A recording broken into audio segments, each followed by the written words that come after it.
Berenice de Edgar Allan Poe.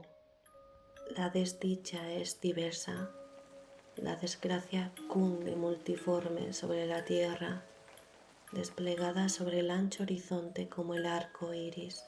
Sus colores son tan variados como los de este y también tan distintos y tan íntimamente unidos. Desplegada sobre el ancho horizonte como el arco iris, ¿cómo es que de la belleza he derivado un tipo de fealdad, de la alianza y la paz, un símil del dolor? Pero así como en la ética el mal es una consecuencia del bien, así, en realidad, de la alegría nace la pena, o la memoria de la pasada beatitud es la angustia de hoy, o las agonías que son se originan en los éxtasis que pudieron haber sido. Mi nombre de pila es Equeus. No mencionaré mi apellido. Sin embargo, no hay en mi país torres más venerables que mi melancólica y gris heredad.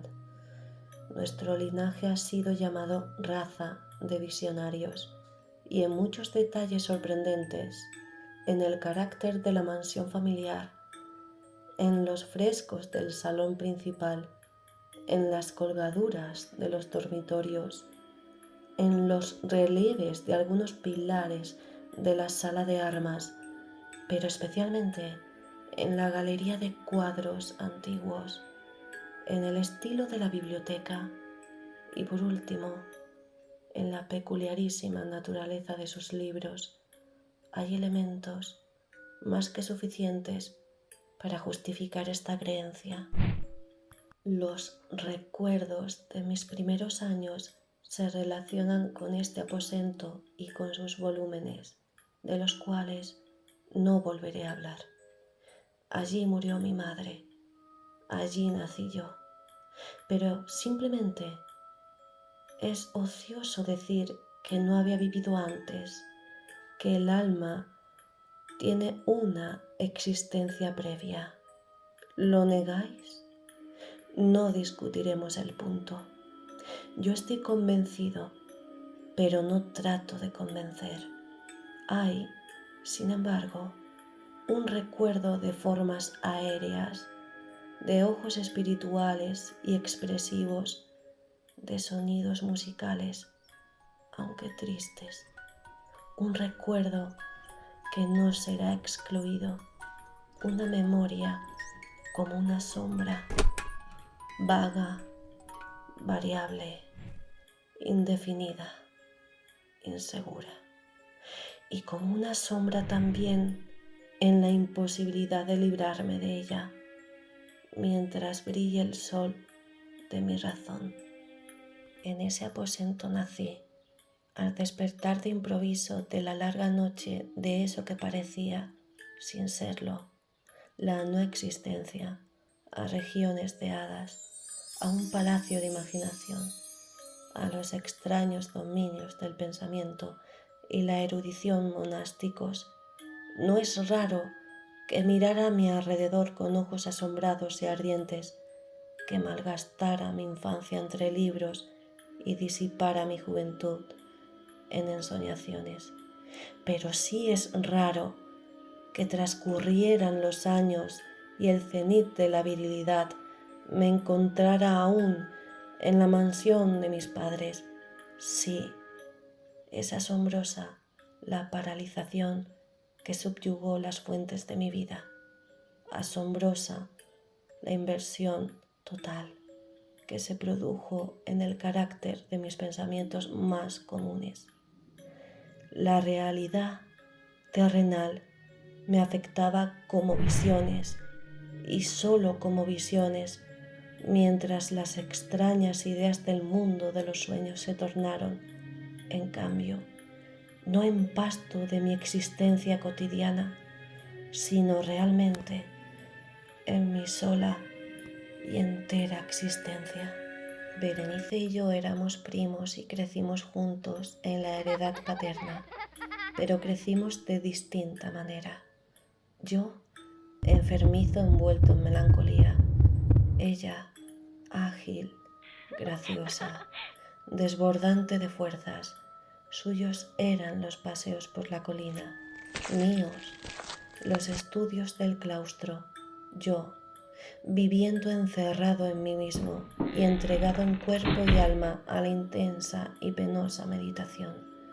Ella, vagando despreocupadamente por la vida, sin pensar en las sombras del camino o en la huida silenciosa de las horas de alas negras.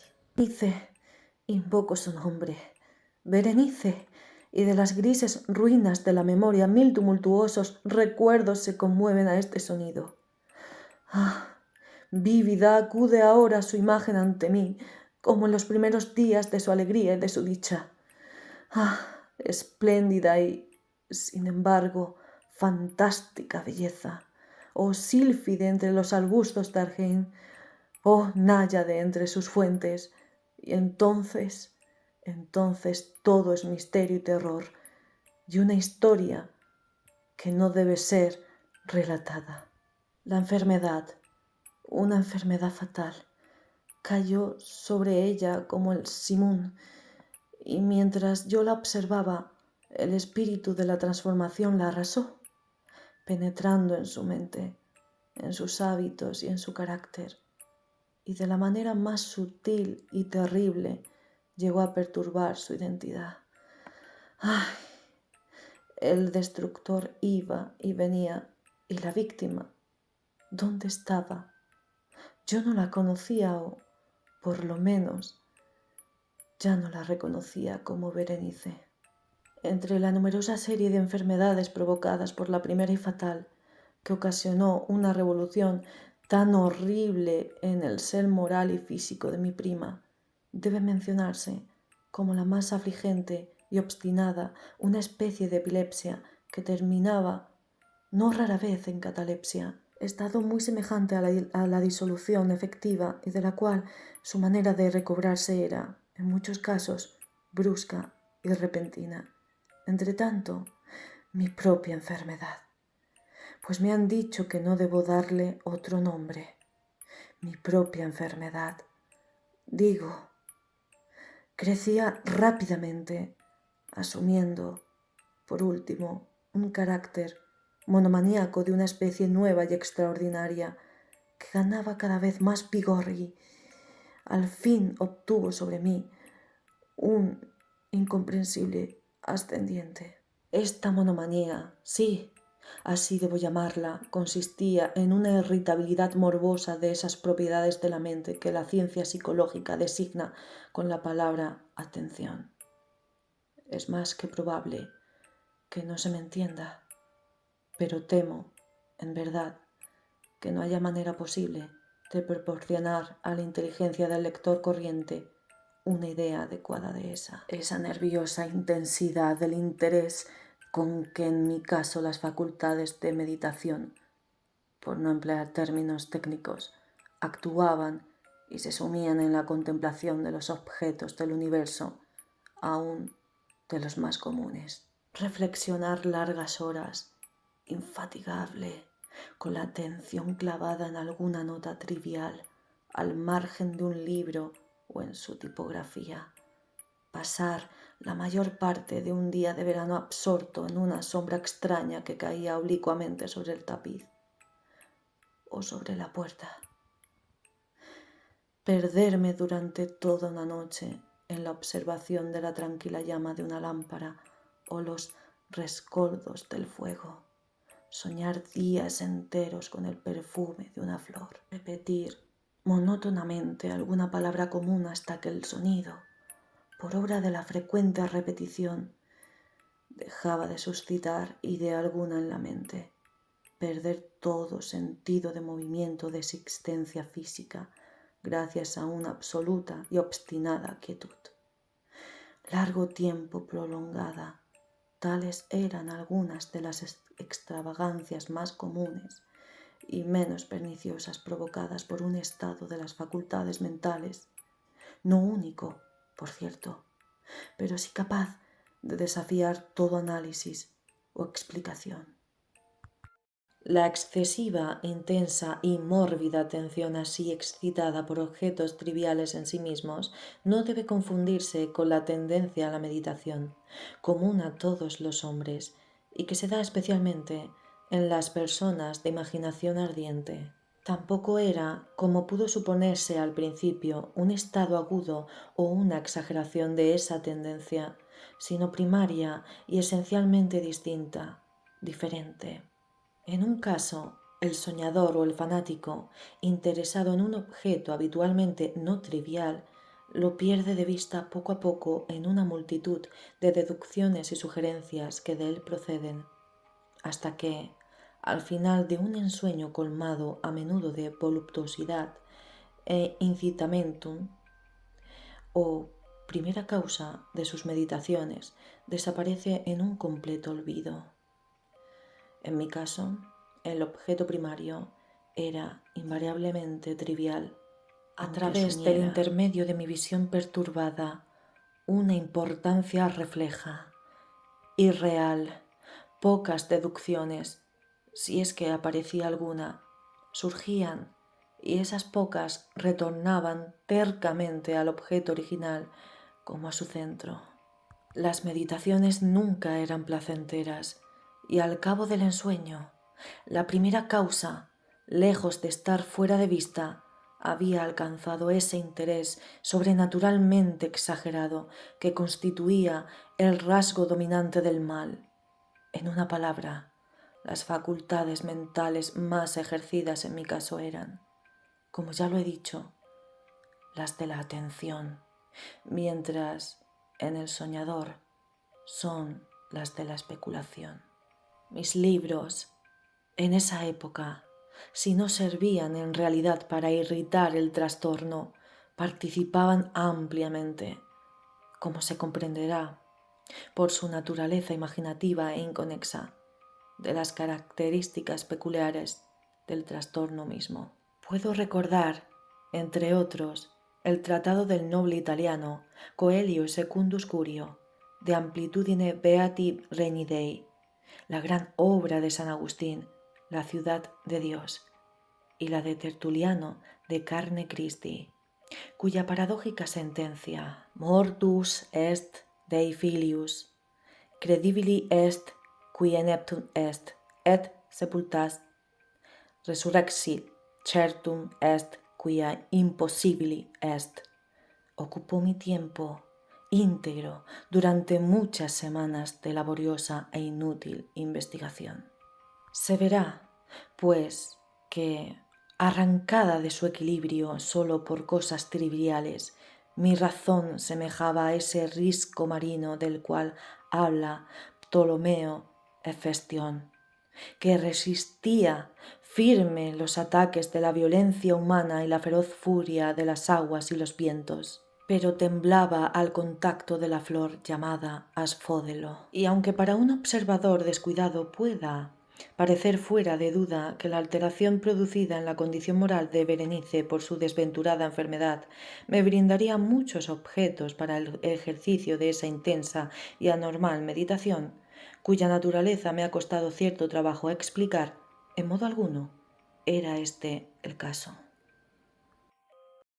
En los intervalos lúcidos de mi mal, su calamidad me daba pena y, muy conmovido por la ruina total de su hermosa y dulce vida, no dejaba de meditar con frecuencia, amargamente, en los prodigiosos medios por los cuales había llegado a producirse una revolución tan súbita y extraña.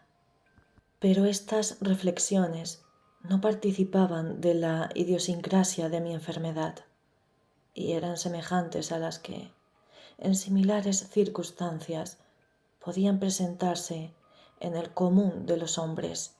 Fiel a su propio carácter, mi trastorno se gozaba en los cambios menos importantes, pero más llamativos, operados en la constitución física de Berenice, en la singular y espantosa distorsión de su identidad personal.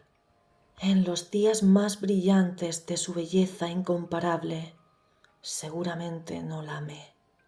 En la extraña anomalía de mi existencia, los sentimientos en mí nunca venían del corazón y las pasiones siempre venían de la inteligencia. A través del alba gris, en las sombras entrelazadas del bosque a mediodía y en el silencio de mi biblioteca por la noche, su imagen había flotado ante mis ojos y yo la había visto, no como una Berenice viva, palpitante, sino como la Berenice de un sueño, no como una moradora de la tierra, terrenal, sino como una abstracción, no como una cosa para admirar, sino para analizar, no como un objeto de amor, sino como el tema de una especulación tan abstrusa cuanto inconexa. Y ahora temblaba en su presencia y palidecía cuando se acercaba. Sin embargo, lamentando amargamente su decadencia y su ruina, recordé que me había amado largo tiempo y, en un mal momento, le hablé de matrimonio. Y al fin se acercaba la fecha de nuestras nupcias cuando, una tarde de invierno, en uno de estos días intempestivamente cálidos, serenos y brumosos, que son la nodriza de la hermosa Alción, me senté, creyéndome solo, en el gabinete interior de la biblioteca, pero alzando los ojos vi, ante mí, a Berenice. Fue mi imaginación excitada, la influencia de la atmósfera brumosa, la luz incierta, crepuscular del aposento o los grises vestidos que envolvían su figura, los que le dieron un contorno tan vacilante e indefinido. No sabría decirlo. No profirió una palabra y yo por nada del mundo hubiera sido capaz de pronunciar una sílaba. Un escalofrío helado recorrió mi cuerpo. Me oprimió una sensación de intolerable ansiedad. Una curiosidad tan devoradora invadió mi alma y, reclinándome en el asiento, permanecí un instante sin respirar, inmóvil, con los ojos clavados en su persona. ¡Ay! Su delgadez era excesiva y ni un vestigio del ser primitivo asomaba en una sola línea del contorno. Mis ardorosas miradas cayeron, por fin, en su rostro. La frente era alta, muy pálida, singularmente plácida, y el que en un tiempo fuera cabello de azabache caía parcialmente sobre ella, sombreando las hundidas sienes con innumerables rizos, ahora de un rubio reluciente que por su matiz fantástico discordaban por completo con la melancolía dominante de su rostro. Sus ojos no tenían vida ni brillo y parecían sin pupilas, y esquivé involuntariamente su mirada vidriosa para contemplar los labios finos y contraídos. Se entreabrieron y en una sonrisa de expresión peculiar los dientes de la cambiada Berenice se revelaron lentamente a mis ojos. Ojalá nunca los hubiera visto. Después de verlos, hubiese muerto.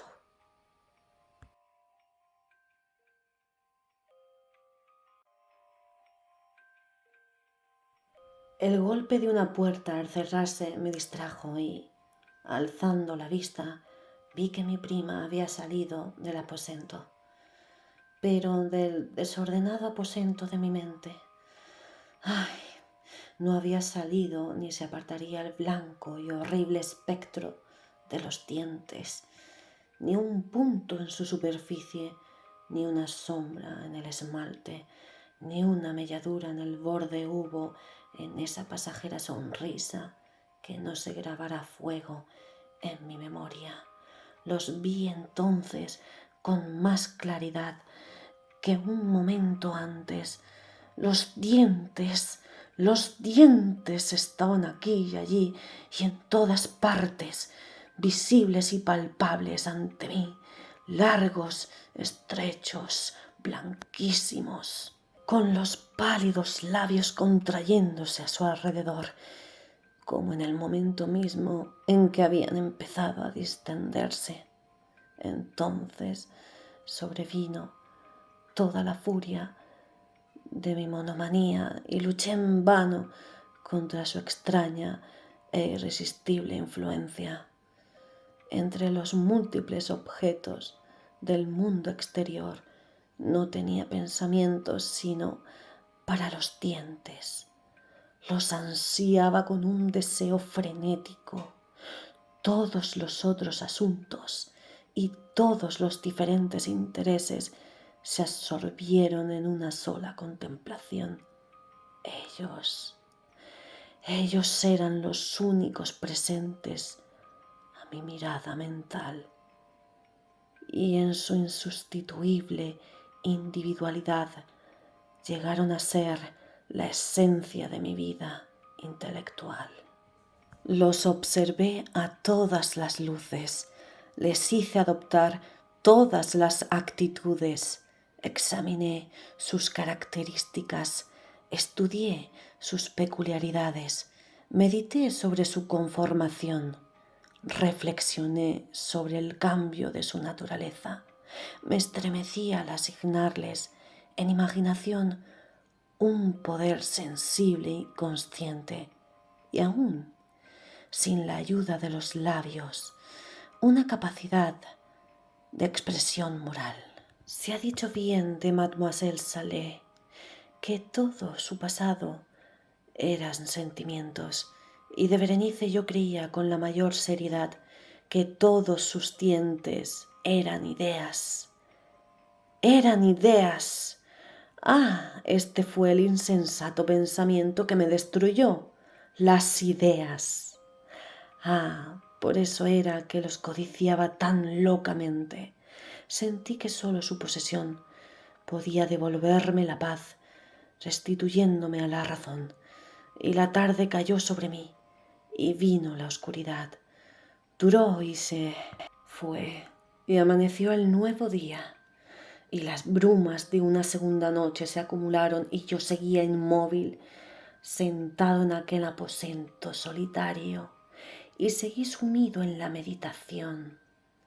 Y el fantasma de los dientes mantenía su terrible ascendiente, como si, con la claridad más viva y más espantosa, flotara entre las cambiantes luces y sombras del recinto.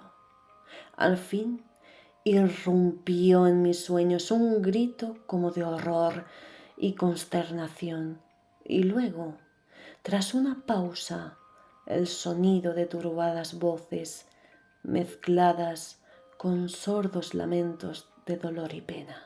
Me levanté de mi asiento y, abriendo de par en par una de las puertas de la biblioteca, vi en la antecámara a una criada deshecha en lágrimas, quien me dijo que Berenice ya no existía.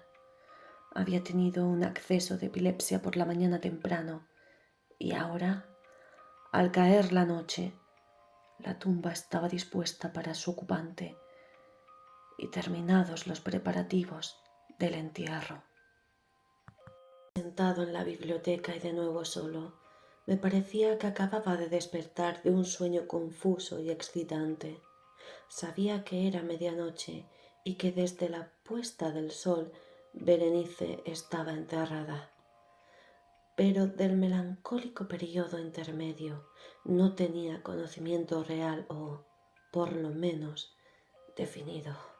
Sin embargo, su recuerdo estaba repleto de horror, horror más horrible por lo vago, terror más terrible por su ambigüedad. Era una página atroz en la historia de mi existencia, escrita toda con recuerdos oscuros, espantosos, ininteligibles. Luché por descifrarlos, pero en vano. mientras una y otra vez, como el espíritu de un sonido ausente, un agudo y penetrante grito de mujer parecía sonar en mis oídos. Yo había hecho algo. ¿Qué era? Me lo pregunté a mí mismo en voz alta, y los susurrantes ecos del aposento me respondieron: ¿qué era? En la mesa, a mi lado, ardía una lámpara y había junto a ella una cajita. No tenía nada de notable y la había visto a menudo, pues era propiedad del médico de la familia. Pero, ¿cómo había llegado allí, a mi mesa?